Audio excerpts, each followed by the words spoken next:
Folks, it's just a Halloween mask of Saddam Hussein. Welcome. It's a tough crowd. I remember Halloween, and my parents were cool about it, actually, because when I look back on it, they'd let you help do the Halloween costume, but they didn't make a big project out of it, you know? They knew it was like a formality, the costume. The idea was to get the candy, you know? But you always had some people on the block that had to push it, you know? Some lady to open the door. Who are you supposed to be? I was the spokesman, of course. I was like, I'm a bum. My sister's a ballerina or a fairy. My brother's a pirate, you know? It's like, oh, is he Captain Hook? Just a generic pirate, miss. Why don't you just throw a couple of Three Musketeers in there? We'll be on our way, huh? Oh, is she a good fairy? No, she's a fairy that pretends to sprinkle moon dust in people's eyes, but it's really battery acid. Of course she's good. You know of any evil fairies? You nosy old bat, you know? But Halloween's good because you know how it is. It teaches you really if you want to get ahead in the world. You dress up for people, kiss a little ass, be who people want you to be, and then people give you stuff, you know? It teaches you to be a whore.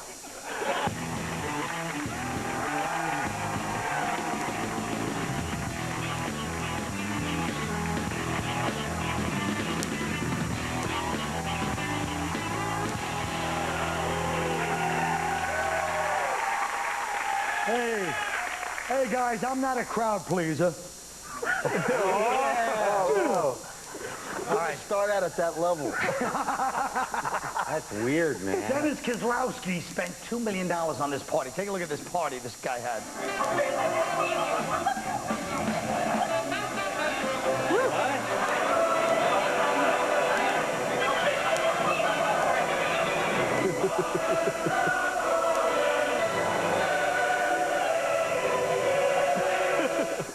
That was a mistake. That was actually from Jim David's first communion. No, I'm kidding.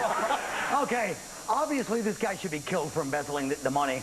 But what about the fact that it's legal? Like this kind of stuff is legal to have this kind of party where you're paying for every lap dance and half a gram any corporate guys had for the past 20 years. Dom? Well, what's wrong with a lap dance? I'm a supporter of the arts, my friend.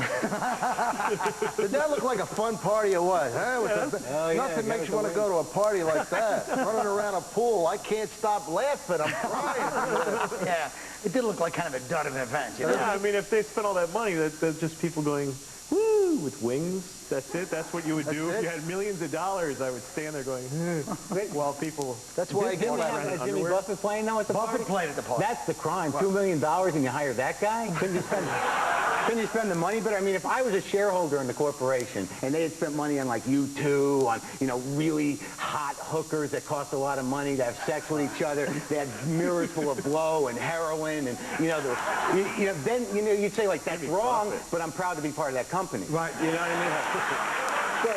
You know, I'll forgive them because they had you too. Why does everything have a gay theme too? Whenever anyone gets a lot of money, immediately there's a gay element. Bring in the gay people. What are you talking about? Was yours gay? Yeah, the whole thing was kind of a lot of oiled Tunisian boys. I don't know. Yeah, it was in Sardinia too. Yeah. Sardinia. That's New York people, Tom. They are my people, the sardines. Handler sardines. Smell this. Yeah, why they got to put the Italians down like that? I don't know. Stereotypical. Why? They like that? Well, I mean, the Italians are decadent, Sodom and Gomorrah. It makes you want to just get a guy and just break their legs, you know what I mean? Knock off their break the kneecaps. stereotype. Yeah. But is anyone really upset by that? I mean, I save my anger for, you know, child abuse and things like that when animals get hurt. I don't really care if some CEO rips off. Yeah, I mean, people, I think, that's what people count on that. When you buy a little Tyco race car, you want to know that some guy is getting a Hummer because you bought that. Because you think that could be you someday. That's what America's all about, you know. It is. And that's such a kind thought about child abuse. Because, like, who's for child abuse? I'm against child abuse. Not me. I like to beat a little kid once in a while. Make him cry.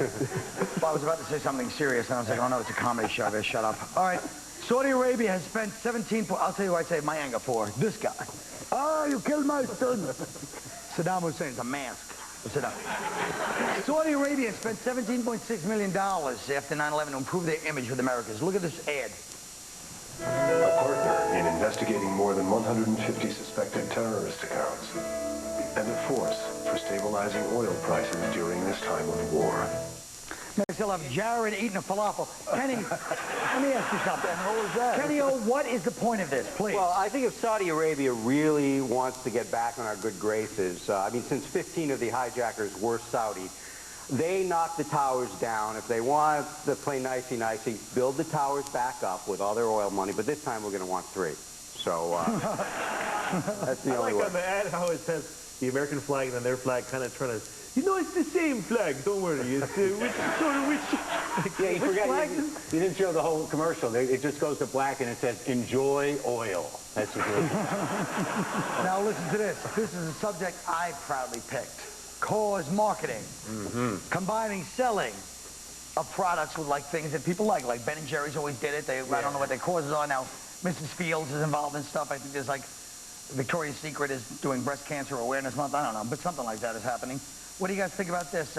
Is this cynical, or is it a positive way to equally distribute the wealth, Mark? Well, at least you're sort of, subverting the cause, underneath the product. At least it's not like Right to Life cereal. You know what I mean? But I think that ultimately what happens is you leave it to Americans to, make people feel better about what they're doing by buying things. I think it's only going to let people rationalize their behavior. Like you see the obese guy knocking back a second pint of Chunky Monkey saying, hey, it's for a good cause. You know what I mean? And then he gets diabetes, they cut his fingers off, and the Domino Sugar Fund pays for it to get the surgery. And the guilt just keeps trickling up until Satan goes, you lose! You see, Do any of you guys actually, does a cause ever make you buy something or not buy? I'm a big Ben and Jerry's eater, and I eat it not because they're against bovine growth hormones, but because they have big chunks of stuff in it. Yeah. I mean, if Ted Nugent had ice cream with big chunks of stuff in it, I'd eat his ice cream. Would you really? Yeah. Politically, I don't care. I just like the big chunks. Hey, Ken? Yeah, go ahead. Not for nothing. Maybe you ought to switch to like a low-fat yogurt. I'm just saying, as somebody who cares about your heart. Ben, I only eat half because Jerry's a jerk. Jerry's I don't know how, but yeah. Well, this whole thing is sort of like, it's like Indian casinos, it's the same sort of idea. Because, I don't gamble much, but I'll tell you how it's like that. I'll gamble at an Indian, I'll tell you, because it's like a cause. I'll gamble at an Indian casino, because, when you lose, you feel like you're helping. That's why I get Indian hookers. yeah. See? They got that $24 from Manhattan back in the first 2 hands of Blackout Poker. Enough. Yeah, no, I think whatever's good. What is Mrs. Fields helping? She's helping a lot of good causes. You don't have to be sarcastic about Mrs. Fields. I forget. I read the thing, but I forgot what it said. That would be good if they could just say that. It's good causes. Just go ahead. Doesn't she? She has, well, what is it? What specifically? It's just good. Don't worry. No, we're doing she's something giving nice millions and millions of dollars to somebody. homeless aid. Is that right? I don't know, but something. I won't buy cigarettes because of their affiliation with death. I won't buy them. But that could be a good cause. We're going to talk about it in the next act. He segued. It's the first time I ever made a segue that was almost like semi-intelligent. Professional. But then he threw it away by mentioning that it was. No, I think that enhanced it. What is it? We'll be right back. How's that for a cool ending?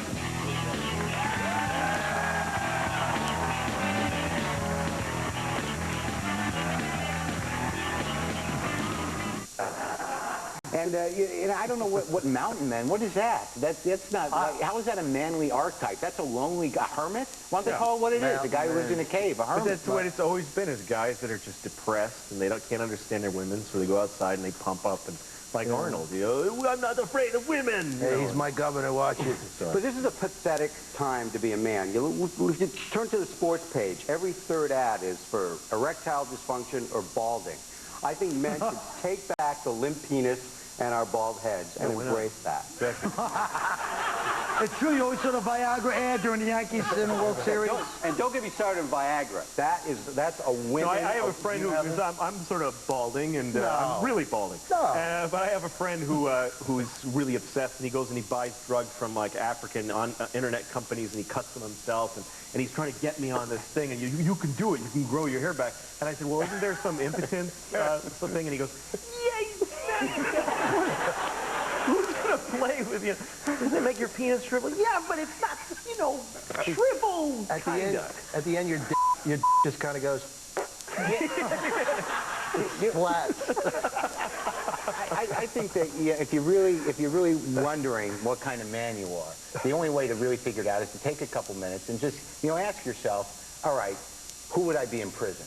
You know, and be honest. You know, you're going to be the guy that's like, okay, I'll wear it, don't hurt me. You know, you're going to be that guy? Or you're going to be the guy that's like, shut up, take it. Be a bitch like a man. Take it. I don't think I'm that much. Yeah, but there are shades within that, too, because I worry about that. Because if I go to prison and some guy makes me on him, I'm going to do it. I'd wear it. I am, because I don't want to die or even hurt, really. But then you got to ask yourself, like, okay, I'm going to do the guy every day. I'm going to on him, but like, will I play with his balls? Right. Because you should do that. Of course you should. But so I don't want to be forced to give a lousy Hummer. I want to excel at everything I try. You might want to practice. You might want to practice before you get to prison, so you don't get nervous. They can sense that sounds like a come on to me. Kenny's asking you for Ken wants to rape Louis. Yeah, I think that's what we got going. All right, let's talk about this sexual little deviant thing. 20%, now they're saying 10 to 20% of men now engaging in unsafe sex because the risk of getting a disease turns them on, right? Now, what do you think? Now, Dom, at this point, don't you think? Well, first of all, even safe sex can be unsafe at my age. I got to limber up first. You know what I mean? I know. I got to do some leg stretching, but I'm Italian. I'm Italian. I love these guys who get something and they can't believe they got it. Man, she looked clean to me. I don't get it. The truth of the matter is, the reason, you know, it's not about the risk or about the reason that men have unsafe sex is that it really does feel better. Yeah. Yeah. But they're saying there's actual bug chasers. Didn't you read that whole about those AIDS bug chasers? These guys drive me nuts that they're so picky about sex. Like, they want to wait till somebody that lets them do it. Like, I'm married, so we never have sex now because we have a baby. Our baby's an ass, so we're not allowed to have sex. So I just makes me, look, if I put 20 condoms and have sex with Rhino, I would do it. I'm not going to be picky. And also in the straight world. How is she? She's great. In the straight world, I mean, what are the odds? You with Louis' wife? That's great. Yeah, because she doesn't want to have sex with him. She's always taking care of the baby. Oh, go ahead. In the straight world, what? We're all doing it. Don't flatter yourself. But on the, hey, man. I'm kidding. I never really turn it to us. Go ahead. Oh, what was I saying, though, now? In the straight world. Oh, yeah, well, I mean, what are the odds? The odds of getting AIDS are not as high as they once thought. And, you know, if you get chlamydia or syphilis or crabs, that's sort of a rites of passage. You're sort of like, hey, I got crabs. Hey, right on. Good for you. Welcome to the world of crabs, you know? And, I mean, unless you're about to have sex and the woman turns around and says, you know, put it in my like my bisexual ex-boyfriend, I mean, the chances of you getting AIDS are low, I think. Yeah. And even, like, I mean, that Valtrex commercial actually looks like fun. You know, if you... What happens in Valtrex? What do you do with medicine? I don't know what the hell you're talking about. Valtrex, it's for herpes. All right. I've never... Canoe. You get herpes, you get the canoe. Okay, we'll be right back.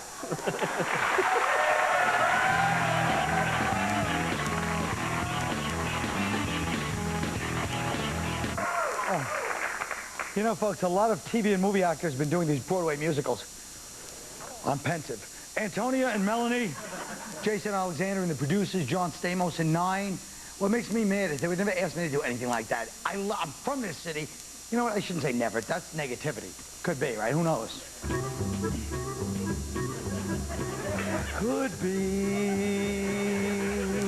Who knows? There's something due any day. I will know right away soon as it shows. It may come cannonballing down to the sky, gleaming as eye bright as a rose. Who knows? It's only just out of reach, 7 o'clock on a beach, under a tree. Something miracle new gonna come through, coming to me. Could it be? Yes, it could. Something's coming, something good, if I can wait. Something's coming, I don't know what it is, but it is gonna be great. With a click, with a shock, phone will jingle, door will knock, open the latch. Something's coming, don't know when, but it soon. Catch the moon, one-handed catch. Around the corner, or whistling down the river. Come on, deliver to me.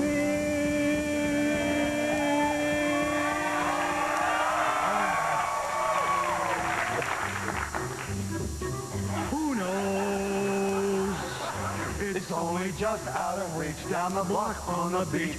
Maybe tonight, maybe tonight, maybe tonight.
Wednesday, the kid needs more than lady luck to beat Jock Chirac. You're taking...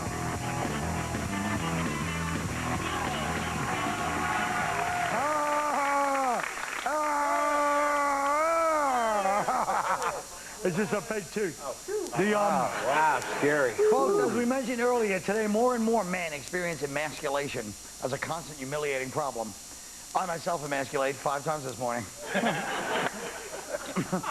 Men are reclaiming their masculinity by acting like mountain men in medieval nights. What's an easier way for today's fella to feel like a real man? Dom? How about stopping the crying in sports? Everybody's crying. Don Zimmer cried because Pedro tried to bowl his giant gerbil head. Dick Vermeer cries when he wins. Aaron Boone cried because he and his $7 million contract got traded from the Reds to the Yanks. Act like a man and cry when it's important. Like when you spend a whole night and all your energy and money on some babe and you still don't get any nasty snapper. What's up with that? All right.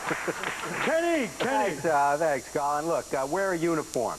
Men need to wear uniforms. You feel like a man in a uniform. Look at what real men do. Baseball players, cops, firemen, the manliest of all men. Look at firemen. They all sleep together, they shower together, they play around in a giant pole all day, and you never hear, hey, that firehouse seems a little gay, right? That's why when I go out on a date, I wear my Jeter jersey and my McDonald's shift supervisor pants. It covers all bases, baby. Yeah, why not? All right, Mark. Well, the easiest way that I know to feel like a man is to make my girlfriend cry. My masculinity has nothing to do with dirt farming, jousting, or making horseshoes. My masculinity comes from intelligence and sensitivity. I'm not afraid to embrace my feminine side. I even have sex with it occasionally. Just to show her who's boss. All right. Louis. I used to feel out of touch with my masculinity, and I used to doubt myself as a man until I did something that changed my life forever. That's right, I shaved my balls. Nothing has made me feel more liberated or more manly than having a nice, clean, hairless back. I actually heard somewhere that gay men like to shave each other's balls. I think straight men should embrace this. What better way to know each other as men, to feel like men, than to remove the stubble from one another's scrotal area? It also builds trust. Just imagine if before every peace summit, Yasser Arafat and Ariel Sharon squatted on the floor across from each other and shaved each other's big, hairy Our troubles there would be soon over. At least he's got an idea, you know? Folks, that's our show. Good night. Take care of yourselves.